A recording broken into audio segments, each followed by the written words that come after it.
interview nous fait pour la presse et ça la vidéo il a beaucoup de par rapport à quoi ça n'est qui dans la pourtant nous avons fait cette série.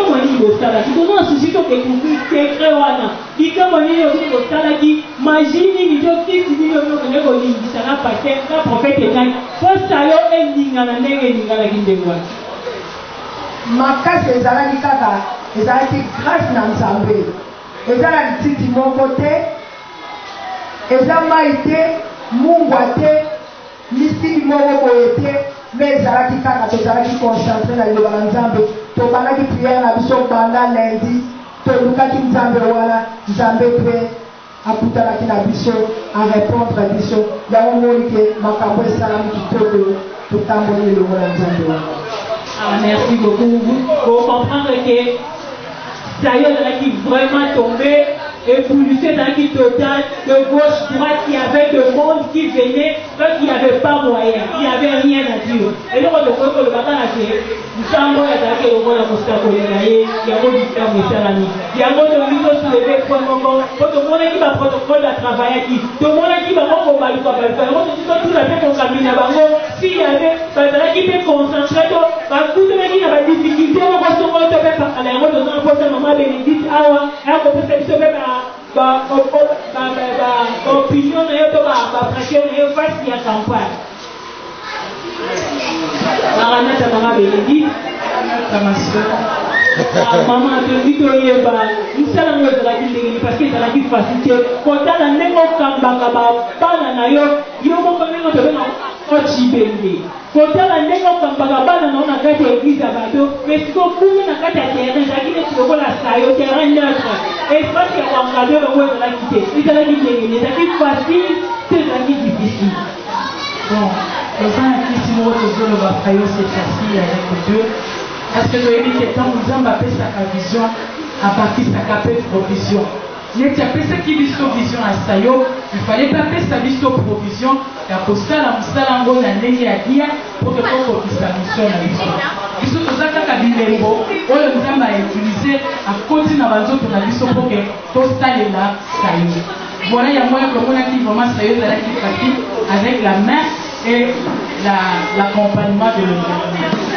Merci Laura, parce que tout le monde qui va travailler pas protocole, on va travailler bien. Il n'y avait même pas ce protocole, il n'y avait rien à dire, rien à reprocher parce que la sécurité. Comment on a tellement, la foule n'a pas de bataille, comment on a tellement, nous sommes qui pour éviter. On a qui c'est qui va aussi, nous sommes on a tout pour tout, et ça va diminuer les personnes.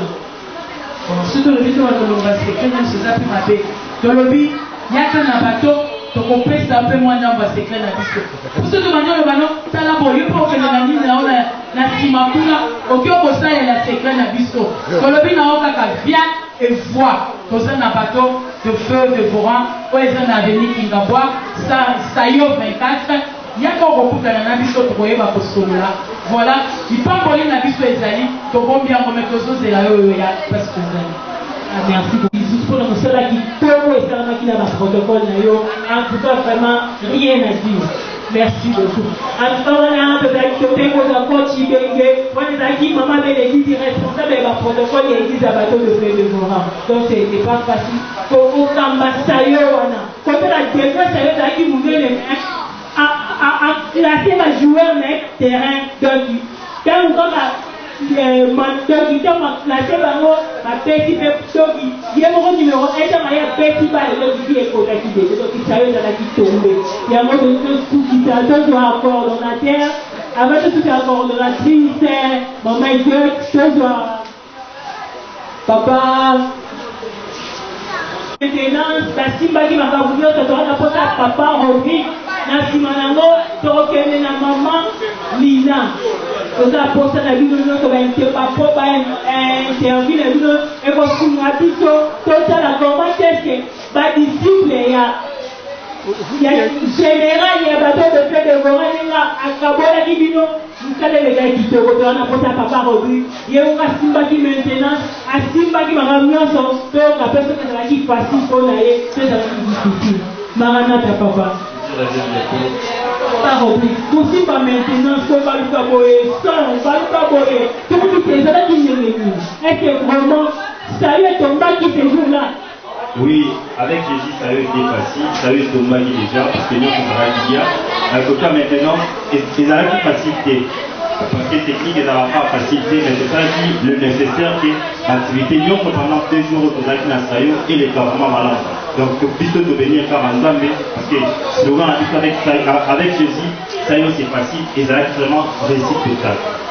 Mais comment la lumière wana po to mona alolenga ba organisation mosusu penga to mo organisation salami ba lumière moko ya simba benda kasi ko bona vraiment réalité etiki sana etiki vraiment etiki sayo mutu yo sa do lobela ngo comment est-ce que vous avez eu le temps de sortir c'est pour les lois de simba benda?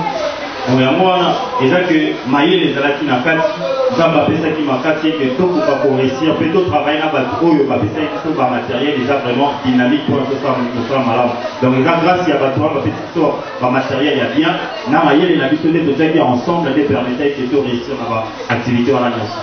Je vous remercie papa de ce béni pour un message d'ailleurs, j'espère le commis. Tozasi na posa moko bayembi po oye betamaki wana yaya ezalaki problème ata kutu bandeko na biso bakunda sister bazalaki wana bapresiaki yango babi te bayembi oyo batawa bata bayembi oyo baa na grâce ava tokoma na moyebi moko na suka toyo sute na coach na bango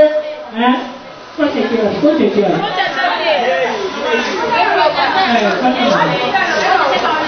maranata mama maman qui se l'a dit de l'hélicoptère bino baina mobilité siko kopeta fara toko ba kopeta na ba ndeko ba sasa ko là qui facile pour la bino parce que na ko ko na kimoko avec Jésus ça c'est facile pour yeba ki poser comme ba ndo ba kunda sisters ba s'attendre quitter ba mona ki no ko c'est comme si no ko ba salika na bino ni ebiteni no ko ko. Si, je vous remercie. Soyez dans votre vie, la confiance en l'Église. Et puis, dans le soir, on dit le sala. À qui dans l'optique, on a la capacité, à ce qui vit. On a dans l'Israël, peu importe ma bouson, ma parole, la souveraine en Kobina. Pour la question ça, c'est encore très facile. On prend un rapport. Net aux hommes, on sait sous le niveau ça y est, quand on est venu donc en tout cas le niveau n'a pas la foi, n'a foi, je suis pas prophète et nac. Donc on dit pas tout le monde est en triomphant.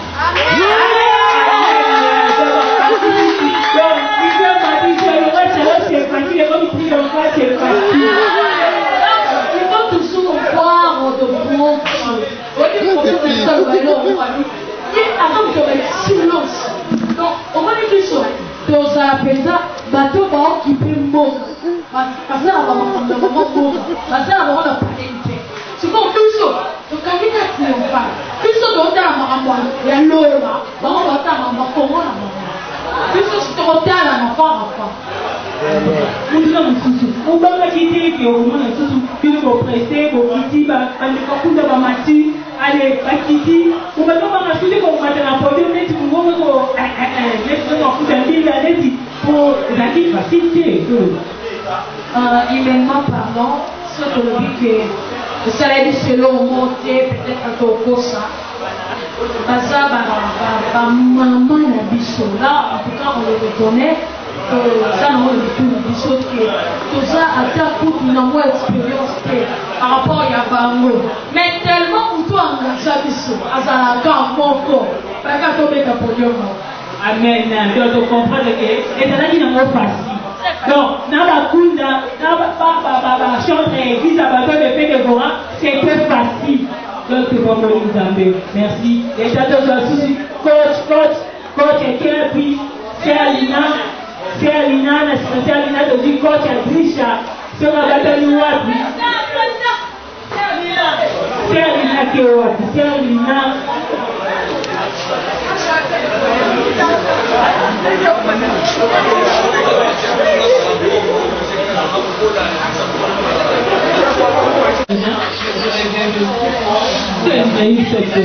Awa leweke toyemba awa tokati ina stayo onakolenga onakotanga ndenge bakakunda assistance mais tomoni ke kopesaki yango na ndenge moko moko bakakunda assistance bazokoka kutu koloya te bakomeka te tobetela basiako baotokita maboko ezalaki ndenge nini secret na bino ya bayembi église bato de fait devant ezalaki ndenge nini bozoki te kote prépare to ezalaki na likambo mosusu yaki na kati wana yebisa biso biso secret na biso oyo zalialakisa biso kaka jésus totia kombo ya jésus liboso avant tobanda bapréparation tosalaki esengeli tosala topriaki pourquoi ayebisa biso kaka eza mingi kosambela eloko nyonso bozobomisa bino tozalaka na kati ya priere na kati ya jésus tosoki jésus te me bavwani engaki ekanama na sayo loka totiaki jésus totiaki nzamba basakoli totiaki nzamba profete na eli yango moko epasaki wana elekaki trebi paragraphe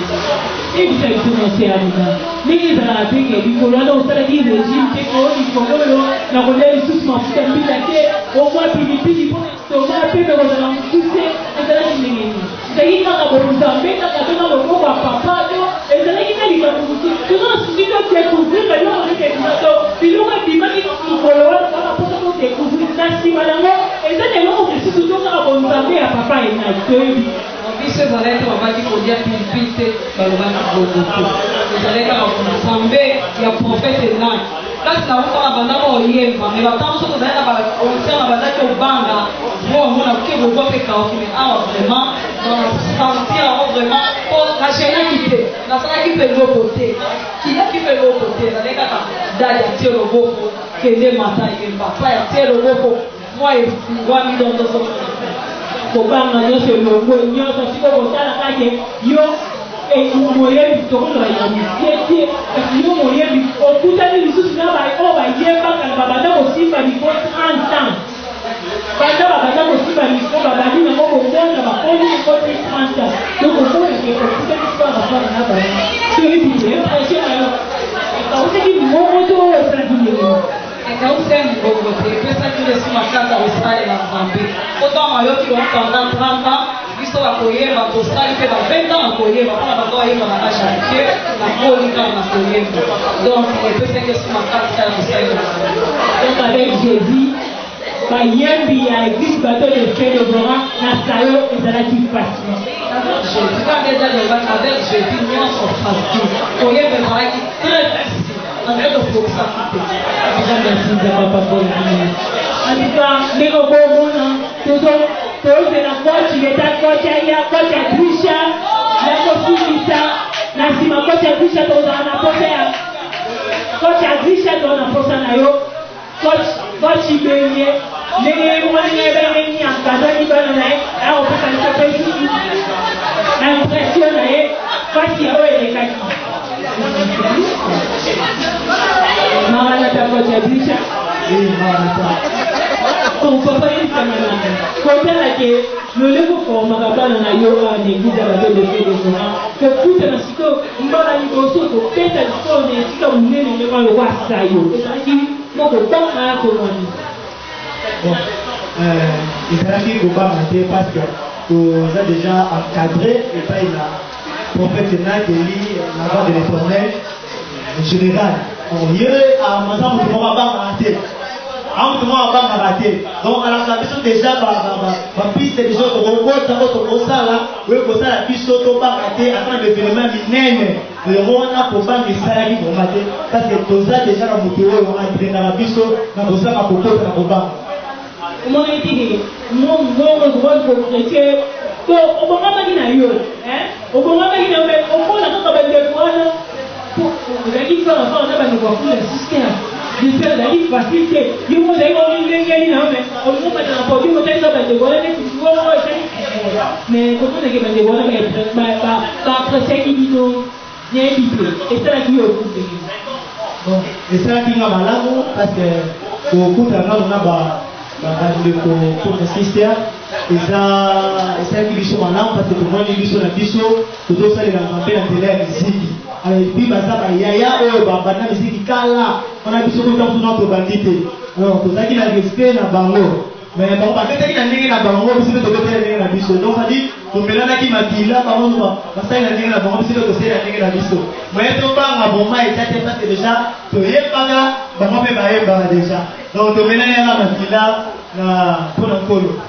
Mais on dirait que bango bamati bino bomati boprete bokiti bango bamati lisusu eto bakomisaki mo lisusu mo kutu oyo ete bayeba uti awa tobisiki mabe ezali awa tozongeni lokola nga naza bien préparé naza na bastratégie ebele nana bakwa makasi nakobisa mpe bakunda mpe bakoseli maladi oyo tobeli lelo moye tolengesa te donc naza complet vraiment nakobisa makambo nyonso tu minuki lokola ye moko pa inenga abimiselaka biso bisika nyonso tokendaka na ye abimisa minuki donc adi on est capable ya kobimisa minuki nyonso tu bamoye nyonso tu kunda mpe bakoti malili bazongi bayebi pete oyo tobeli donc on est capable omonake loboko apapa ezalaki likolo na bino bayebi soki ekilaka tolobiki esayo c'est facile et c'était facile.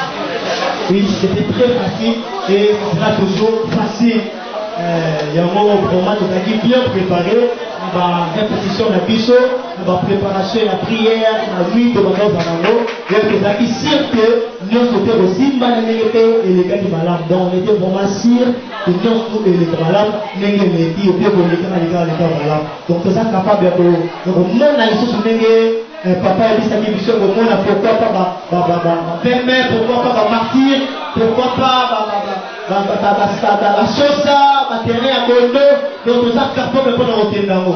Nous avons un catholique de Bora, nous avons un chambre de sur nous, le monde a groupe de rédaction, nous avons un listanga, pour qu'on depuis pour mettre comme il faut, pour battre le monde.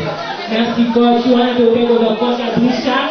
Quand tu as dit ça, il y a des simba qui existent à bâton de fait de voir la musique, donc c'est un truc facile. Quand on est papa le waki, avec Jésus, ça y est, c'était facile. Tout le monde a une facilité dans la vie de ma caméra. La bayebi, la protocole, c'était vraiment facile avec Jésus. Donc aussi, c'est la maman coordonnatrice. Donc aussi, c'est la maman coordonnatrice parce qu'elle coordonnait tout. Donc, Adraki, au fou et au poulet, dans le moment encore. Maranatha, mon frère. Jésus revient bientôt.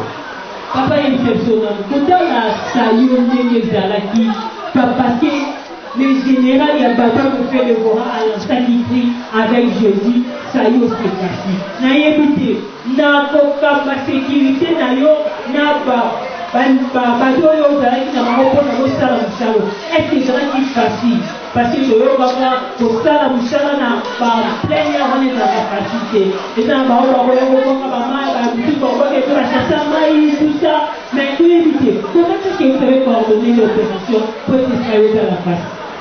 En fait, papa et moi aussi, on a déjà été en rentrée à la facile.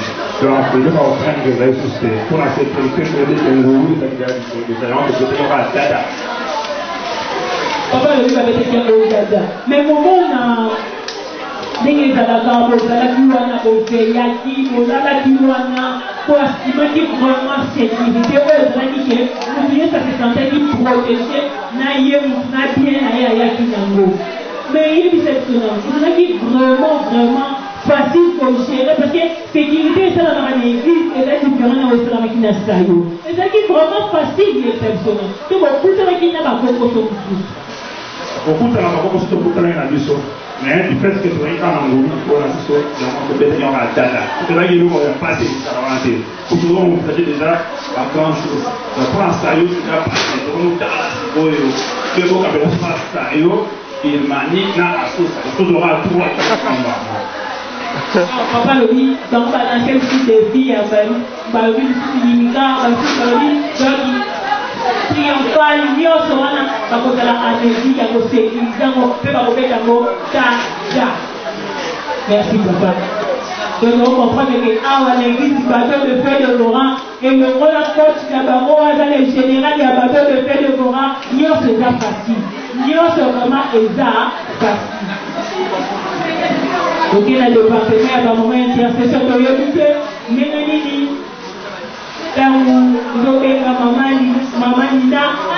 mama nina tokutana mpona kopesa biso koyebisa biso nanu kotala nanu epai komeka na koyeta simi département ya bao bazala bapionnier ya général ya simbaki département ya intercession toyebi te soki bakutanaki na bakonkoso to tokendengeni me tokoyoka ye moko na ekoloba na ye maranata mama maranata jésus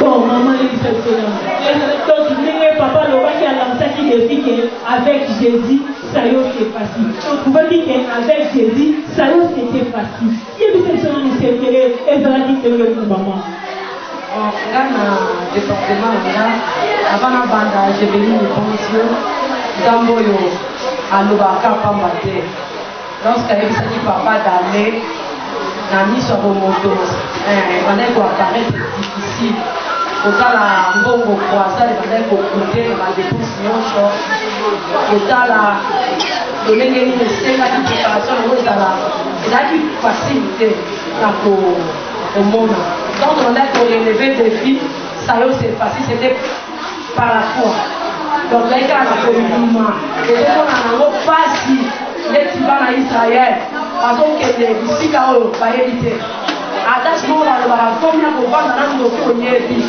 ke anso oyo oyebi te oui c'était comme ça donc tomona oyo tosalaki tomona esika tosanganaka sikoyo ozotala eloko moko minene donc ezalaki facile toyebi awa toyebi kindabwa mais toyebaki sayo et par la foi toza kodéclare kotatola chaque fois sayo c'est facile et autre manière kodéclare lokwa nzambe atelemaka nsima ya maloba basali na ye akokisi yango yebeni lebonze sayo eleki bien on a vu des miracles comment nzambe akoti ntina bandoto ya bato po apesa ndoto ya mutu c'est formidable donc rien que Dieu akokosala yo donc papa lakutalaki esika mosusu mais nzambe ya enaka akoti na ndoto ya mutu arevelango mosali na ye e mosali na lobi c'était net et correct jebeli die sayo eleki bien babeli babiki tomoni batémoignage kolangana sur place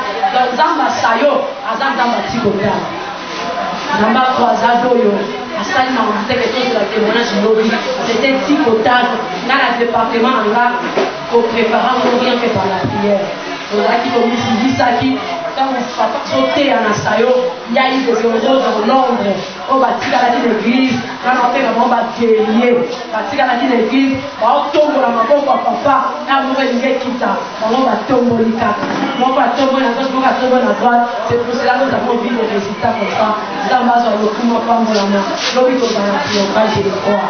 Amen, merci maman parce que rien à ajouter parce que tout a été dit. Donc mon niveau notre monde il y avait vraiment de grandes choses. Ça va se révéler qui, ça va l'obati, ça va passer qui va prophétiser, ça va dire que les mecs, toi-même pour et la bouche, l'autre on doit aller à l'autre parce que ça va être que vous êtes là au stade. En tout cas, ça c'était facile. En tout cas, ça c'était tombé. Pour nous refuser ça, ok, les païens, les autres, il y a soki ezalaki facile parce que siloba wana papa lansaki yango depuis de temps papa lansaki siloba wana avec sayo avec Jésus sayo c'est facile mpe tomonaki yango sikoyo toye lisusu tozongi na ote ye bazalaki ote ya miliki wana ayebisa biso est-ce ezalaki facile po alobaki siloba wana avec Jésus sayo c'est facile est-ce tozongi lisusu epa papa po tozuna soki ezalaki facile maranata papa papa tozongi lisusu na ta makolo na yo po ndenge tobandaki ntango tobandaka émission ya femme croisade totunaka oyo lisusu libino tobaka papa yebisa biso nani est-ce que ça veut dire dans la facile on peut faire ce mouvement on peut faire ce avec Jésus ça veut dire dans la facile tu veux dire que c'est ce que tu as papa c'est une facile la parole des âmes je crois qu'il est là pour regarder l'image face à ça en réalité la seule amour de moi je vais passer il faut prier pour que l'eau que j'allais quand aujourd'hui avec Jésus c'est facile la taxe dans le mandat où tu as la sacrifice de 60 le mandat où tu as le police où tu as payé à prix pour la mission de l'île à Baba en Nzam la moulée à Banet au Togo le fait que dans l'autre pour la pauvre valise la moulée de ma caméra facile c'est ni par la force des normes ni par la puissance de ma main ni par les sacrifices ni par les sacrifices de l'église que nous avons reçus. Mais c'est par le sacrifice de Jésus que nous devons obtenir les citoyens. Donc, toi aujourd'hui, ne dépendre ni de l'église, ni de la maille, ils ont dépendre de nous sur le sacrifice à Jésus-Christ. Donc, avec la croix de Jésus, avec le sacrifice de Jésus, ça a été facile et il nous restera facile. Triomphal nous sera facile. Le terrain de Bondo nous sera facile. Celui de la sauce nous sera facile. Le stade de Martyr nous sera facile. Les grandes choses nous sont faciles à cause de la croix de Jésus. Voilà la réponse que je peux dire. Merci papa. Moi, deuxième comment on a ndenge nzambe asalaki makambo ya minene komona nzambe kolobela yo ti na bandoto ya bato mpo moto alalili na ndako na bango kasi nzambe oyo nasalisi yo ndoto ondeko wana alalaki ya loti toyebi te papa isomo ya lolenge wana dimension ya ndenge nayebi te toyebi po badimension ya ndenge wana papa toyebi te po toyebi te papa yango tozomi lisusu mpona ketema badimension wana ezali nini papa. En réalité, Christ n'a pas changé. En réalité, Dieu reste le même. Souvenez-vous de l'époque du prophète Élisée. Élisée a protégé la toto ya roi ya Syrie. Élisée a joué bandini roi ya Syrie a préparé pour la protéger Israël. Roi Syrie souvent pour protéger Israël à gauche. Élisée a l'autre toto wana, côté na l'autre ya roi ya Syrie. Avant qu'elle fasse sa message, on a collaborateur avec Élisée déjà il va tout le tour. Donc, ils ont un message authentique. La raison là, c'est un décret prophétique. Ce qui nous a mis dans le ministère prophétique, toi, tu as mis dans d'autres prophéties. Alors, ils ont une différence. Je suis appelé à être un prophète et je porte le ministère prophétique, l'authentique comme Élie, l'authentique comme Élisée. Et Jamba, salut, Bishop Baswana. Ya koyeba ndoto ya mutu ndenge mutu lota Nzambe alakisi nga ndoto na ye bapesi nga na bilembo oyo azwaki na kati ya ndoto wana. Donc la magie c'est Jésus, l'esthétisme c'est Christ, l'occultisme c'est Jésus, l'éloge oyo nga nayebi eza Yesu. Yango nde tasali makambo wana. Ne vous en faites pas, il est le même hier, aujourd'hui et éternellement. Il n'a pas changé. Utima msisi papa po tobandaki kobanga tobaki awa kuna tolansaki defi tolansaki ezalaki ya badimension minene pake totemaki na bateli na banani baya tomonaki babeli kolia tomonaki bato makolo bayaki wana mpe batuki alesame totoyebi te tegron wana. Christ a promis à son serviteur Emmanuel un jour. Il m'a dit, je te rendrai puissant d'être et en parole. Ce que je suis, ce qui est accompli, ce n'est pas moi. Ce n'est que une bouquelette de l'accomplissement de la parole de Dieu. C'est la promesse de Dieu qui s'est réalisée. C'est ainsi que Christ est avec nous. On ne peut pas comprendre que Dieu est avec quelqu'un s'il n'y a pas de signe. Même Moïse avait demandé à Dieu, montre-moi les signes que tu es avec lui. Donc tous les prophètes ont demandé un signe. Alors la joie qui dit les mots, il y a quelque chose d'extraordinaire quand j'ai prié pour ces gens-là, aussitôt j'ai senti l'onction à mes pieds. Et lorsque j'ai senti l'onction à mes pieds, Dieu me dira, parce que Dieu sera qui n'a maladie dans ma colonne, la Bible ici, parce que dans mon aïe, qui m'a colonne, je suis pas colonne. Et avant même que la croisade, le jour de la croisade, la bénédiction de la maman croisade, il y a 4 à ma colonne, dans le nap. La bénédiction de la sévérité, qui m'a dit pour la bonne de la ponaille. J'avais prié, nayoki na musiko nga nazalaki, nayoki makolanga ningani, eza basinga na biki, c'est plutôt peut-être si maman a des rencontres dans la diagonale, c'est que au biki. Et la même chose quand j'ai prié pour ces gens-là, dans la yoki option de matinga na makolo. Et le Saint-Esprit me dira que ma biki na malade n'y soit makolo. Aussitôt dans cet exercice, le Saint-Esprit rangé, et nous avons vu tous. Ils étaient guéris sur place et c'est extraordinaire. Dieu n'a pas changé. C'est l'authenticité. Il y a grâce à Zambé. C'est l'authenticité, il y a un miracle. Je vous appelle seulement les bien-aimés frères et sœurs. Parce que je suis incapable de tout. Rien n'est impossible à Christ. Vraiment, il vient de faire quelque chose de merveilleux. Pour imaginer le sous-soutien. Il vient encore de me dire, Enoch, sois fidèle. Il vient encore de me dire, Enoch, attache-toi encore à moi. Il m'a enseigné encore que moi, ce que tu viens de faire, que je viens de faire avec moi, c'est vraiment bien. Je vais encore faire des grandes choses. Si encore tu t'attaches avec moi, si encore tu demeures dans ma présence, je vais encore faire, encore et encore. Je vais encore et encore. Je vais multiplier ma grâce encore. C'est ce que Christ m'a enseigné.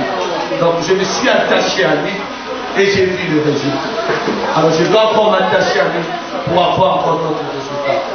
Donc ce qui vient de se passer, il n'y a rien de son orgueil.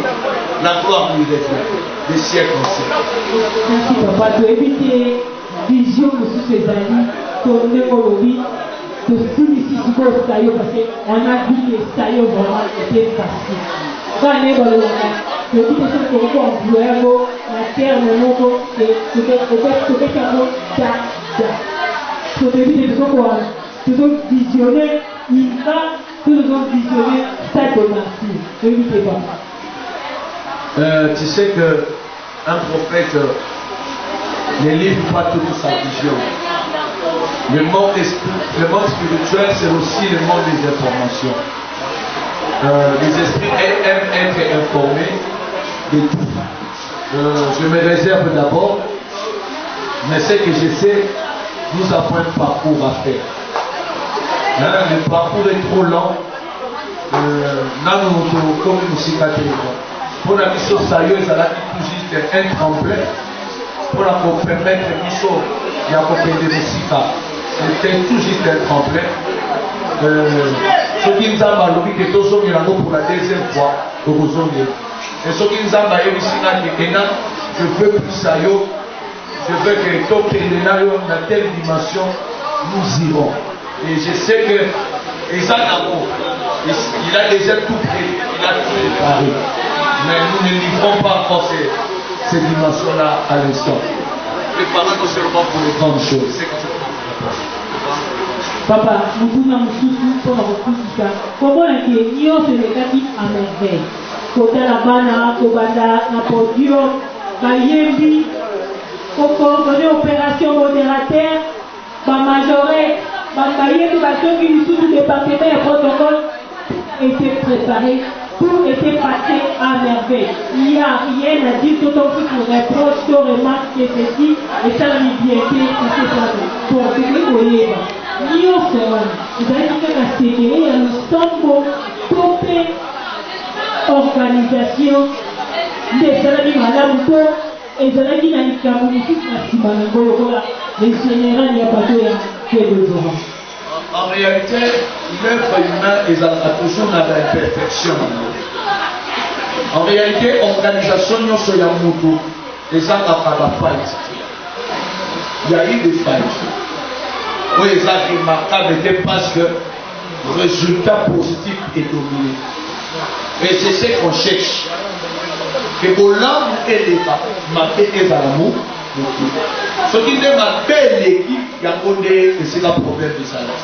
Nous bénissons les très hauts, le Créateur et créé, le maître des temps et des circonstances, c'est lui qui est le véritable hôte de la manifestation. Je ne suis qu'un simple animateur qui a affiché l'ensemble. Alors, hier, vous avez préparé ma camarade et tu n'as pas mon exemple parce que l'équipe vient. Et les gens qui ont peut-être la deuxième édition, après évaluation, et tout ça est mal suscité. Donc, nous aurons à forger cela pour que toi atteignes la perfection et puis l'excellence totale. Nous sommes appelés à ça, à vivre l'excellence totale, la grandeur. Alors,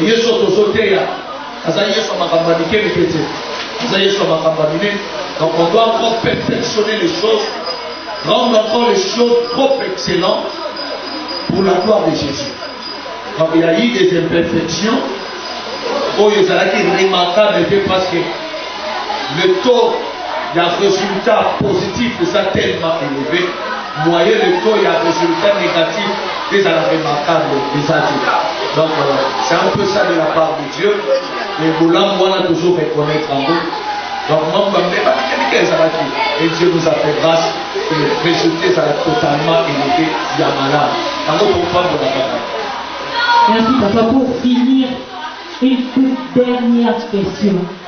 Dernièrement, l'interview de la qui papa est question puis il y a un scala au meilleur croisade et Zake Baya et Baya. Et seulement, minimum et pika, pas soit l'obito. Tomoni, la amba de la qui sauve, ou yaki et pas Jésus, pour faire ça, la amba de l'otanaïe. Deuxième fois, tomoni, qui n'a malade, la pika. Nini oyo okoza mpona mosala oyo papa apesi yo mpe mpona kokonkli mpona koyebisa libota na nzambe nini mpona kosukisa. Merci ma fille pour la question. Ce que j'avais dit autrefois en interview au Salaki, c'était une réalité qui nous attendait. Je peux organiser une grande festin pour sauver seulement une seule âme. Je peux mettre des millions pour sauver seulement un seul prix. C'est ça Dieu. Je peux te prendre un deal pour t'amener à Brazzaville pour sauver seulement une seule personne. Donc quand on organise quelque chose de la part de Dieu, peut-être c'est seulement pour sauver une seule personne. Ça, il faut se rendre compte de ça. Quand on fait quelque chose pour Dieu, peut-être c'est seulement pour sauver deux personnes. Mais vous avez misé beaucoup de moyens pour sauver seulement deux personnes. Et lorsque ces deux personnes, ces trois personnes sont sauvées, qu'est-ce que Dieu nous donne en retour? La Bible dit dans le livre de Néhémie, chapitre 8 au verset 10, la joie du Père est notre force. Là, je suis comblé de force. L'église est comblée de force. Parce que Dieu est heureux de son église. Dieu est heureux de son serviteur. Et la joie du Père, c'est notre force. Elle constitue notre force. C'est ça le fondement de notre force. Donc, c'est que je peux conclure que nous avons fait la joie de notre Père. Et notre Père dans les cieux, il est heureux. Le maître que je sais, Jésus-Christ, il est heureux. Le Seigneur de la grâce, le Seigneur de l'amour, le sauveur de toute l'humanité, il est heureux. Et puisque le bon berger est heureux, nous sommes totalement bénis. Qu'est-ce que l'Église bénéficie? Il bénéficie de la bénédiction de son Père. Il bénéficie de la bénédiction de son berger, de son créateur. Donc du plus petit jusqu'au plus grand, nous sommes bénis. Et alors que je vous parle, le Saint-Esprit me dit que bateau babal a kate bazo bala, tozo bandako, comment ma mariage, ça c'est ce que Dieu me dit maintenant. Donc c'est ce que Dieu me dit, que bazo bandako bala, c'est ce que Dieu me dit maintenant. Merci cher Saint. Donc c'est un peu ça. Donc ne vous en faites pas, l'église est totalement bénie. Nous sommes totalement bénis. La gloire lui revient. Yoshua Hamashi. Il est le même hier, aujourd'hui et éternellement. Il n'a pas changé. Il reste le Dieu d'Abraham, d'Isaac et de Jacob. Il restera toujours le Dieu de l'homme. Voilà, il a guéri, il a opéré. Moi, les Arabes, comme ça, il est tout salle. Nous avons un simple instrument. On a un puta ou yamata. On appelle la matarata la matapa. Donc, tu as un simple instrument. Il est là sur le coup, mais le salaire sur la salle. Là, la salle est de l'autre côté. Bisson, il y a sur le salle de l'autre côté. Il est sur la salle quelque chose. Il y a une salle de l'autre. Alors, à sur le coup. Après, si nous avons merci, on a volé notre salle de l'autre. Ce que j'avais prédit, cela s'est réalisé. Il ne faut pas mourir pour notre salle. Qu'il reste le même dans notre vie. Malgré au bout de cette mission. Et moi, je parle avec tout mon cœur. Je suis reconnaissant de mon Dieu. Ma paix caca. Et vous le savez. Je viens de dire qu'il m'a encore enseigné que je m'attache à lui. C'est ce que le Seigneur veut enseigner. Oui, parce que tout ça n'a pas mal de nous. Il faut que l'île y a su d'ailleurs au Pécana Ban, à la réunion sur la Sibakio, le voilà Moïse, dans la matin qui coloya, il y a l'île au bord de la Ban, à la Sibio, le voilà Arona I, le fait que ma boko est quitté, ma boko est éclatée, le voilà papa, il faut que l'île au Pécana Ban, il y a un seul basculement, ma boko est papa, le père que ma boko est quitté, pour être saillot, et dans la facile de l'île, le voilà une femme. Merci beaucoup. Nous rouleau, il y a ma question. Vous êtes contaminé par les rouleaux des questions. Ouvrons les livres de Daniel. Il faut ouvrir. Ouvrir les livres des questionnaires. Bon, tel que je venais de le dire, la joie du Père et la force de ses enfants. Quand un fils fait la joie de son père, il obtient la bénédiction. Nous l'avons toujours enseigné. Il y a la bénédiction de la bouche, il y a la bénédiction du cœur. Les gens n'ont pas volé ou et le rôle à ma pessi, gibier à mon aîné. Ce qu'un homme aura semé, c'est ce qu'il moissonnera. Si tu sèmes peu, tu moissonneras peu. Si tu sèmes abondamment, tu moissonneras abondamment. La loi de la sémence et de la récolte ne pourra jamais passer, et tant que la terre subsiste. Et la Bible déclare que la terre a été donnée au Fils des hommes. Donc, ma belle nyonso sika bako bakutia mako wana eza liye na lotomo nanga grâce ya mabele fo epesamela bango mafuta ya mabele moso osimbi zelo olongoli yango osanti mwa mafuta moko etikalaka na maboko nabi mafuta wana lokola mosakoli yango fo epesamela mwana nyonso oaparticipe na mosala oyo kobana na bebe tina oyo alina il faut mafuta ya zelo epesamela donc mabele nyonso mwana na nga akoniata il faut livre ya bina ye il faut nzambe atanga livre na ye batanga yango ata lokola batangaki ya ndeko ya mobali ntango asali bolamu epa roi loko ya ester babi batundaki tosalela ye nini nde makambo nzambe abanda kotuna mpona bano soki afanzi afanzi alingi asalela papa ndimi na basacrifice asali afanzi afanzi aotuna baange nasalela oyo wana nasaleli nde makambo ezosalema na nde na siko donc nzambe abeli liboma ya koluka eloko nini na kosalela naza mosakoli nazoloba nzambe abeli liboma aoluka eloko nini na kosalela donc baza na bango na kimia bafanda parce que eza na makambo nzambe azosalela lelo na kongolo baperdre patience baperdre lika te baperdre kondima te bazala na kimia bakomona kulaka on a tout on a tout ni le gogo ya ni ko ni le gogo ya ni ko oyo basana na fin fond ba yoki na sango l'église ya bato devrait devenir ni okoki koloba na bango ni okoki kobenga bango ni okoki koyebisa bango mpona kotungisa. Pour continuer, j'invite tout le monde baye oyo nanu bandimeli yesu te lokola mokonzi mpe komikisa.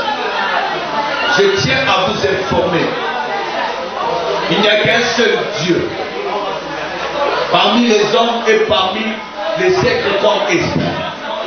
Il n'y en a qu'un seul, un seul unique véritable Dieu qui donne la vie éternelle et au siècle présent le centime ou la bénédiction, la prospérité. C'est Jésus. Il est l'unique chemin qui nous amène à la vie. L'unique chemin qui a la vérité. C'est Jésus. N'allez pas de gauche à droite. Venez auprès de notre Seigneur Jésus. Il vous attend. C'est lui le bon berger. À part il y a berger sous Sazati. C'est lui le vrai pasteur. À part il y a pasteur sous Sazati. C'est lui le véritable prophète, le véritable apôtre. Il est là, il vous attend. Dans l'église Bateau de Feu de Fourant, à Denis Kringabois, numéro 171, direction Sayo Verrat. C'est Jésus là vous attend. Le mercredi, il est là pour communiquer l'onction de la résurrection à 17h. Le vendredi, il est là pour vous communiquer l'onction de la puissance. Le samedi, le dimanche, il est là pour qu'il accepte, pour qu'il reçoive nos adorations, nos acclamations, et à la fin il ouvre le boulot pour nous bénir, pour nous donner les enseignements, pour nous communiquer la pensée du Très-Haut. C'est Jésus qui est merveilleux. Yes, vous avez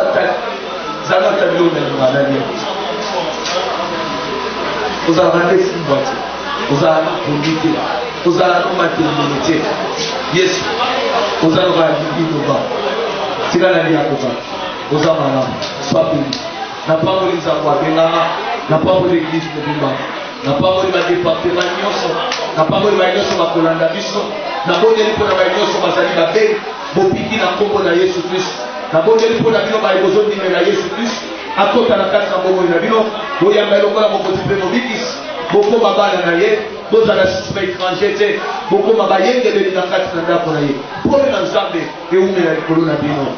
Jésus Christ revient bientôt, Maranatha. Notre croisade qui s'est déroulée sur Sayo, c'était vraiment du succès. Il n'y a rien à dire. Il y avait vraiment la main de Dieu qui était présente. On a vu la main de Dieu dans tout et pour tout. Il y a eu vraiment de miracles qui s'est opéré en tout et pour tout. Bien aimé, comme l'homme de Dieu vient de dire, Dieu vous invite tous à venir à Kingabois. Vous ne serez pas que chemin. Merci beaucoup. Et mon âme t'adore, et mon âme te loue, car nul n'est comme toi. C'est un chant nouveau qui monte dans mon cœur, un cantique d'amour pour mon seul sauveur. Il m'a pris de loin, il m'a lavé et m'a racheté et placé à ses côtés. Je n'ai plus peur de rien, je ne crains plus rien, car le bon berger est de mon côté. Même les ténèbres n'ont plus aucun pouvoir sur moi, car la clé de l'amour, c'est mon maître qui la tient. Quand il me tient la main, nous fonçons droit dans l'armée de l'ennemi, et le grand Goliath se retrouve par terre. Lui seul me suffit, lui seul est tout pour moi. Quand je ne sais comment dire, je me mets à chanter.